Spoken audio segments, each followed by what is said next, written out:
اوعى تعمل كده وانت بتستحمى عشان ما تزعلش مننا المدام.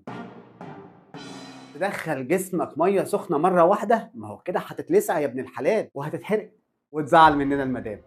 تقفل الحمام عليك وتشغل لنا الميه السخنه وتعمل لنا سحابه بخار. هتتخنق يا ابن الحلال، ما انتش قاعد في ساونا وتعصب لنا المدام. تقعد نص ساعه تحت الدش يا باشا، ده حمام مش سهره. الميه السخنه هتشفط كل الزيوت اللي محتاجها جسمك وانت واقف تحت الدش وعمال تغني. وجعت لنا دماغ المدام. تغسل شعرك كل يوم الصبح بميه سخنه مولعه نار. فروه راسك هتصرخ وتقول اغلتوني. هتندهلك المدام. تستعمل صابون ناشف وتقعد تفرك بيه جسمك كانك بتدعك في طاسه محروقه. هتزعل اكيد المدام. ده جسمك يا قلبي مش بلاط. حبه رقه بقى يا ريس عشان تريح قلب المدام.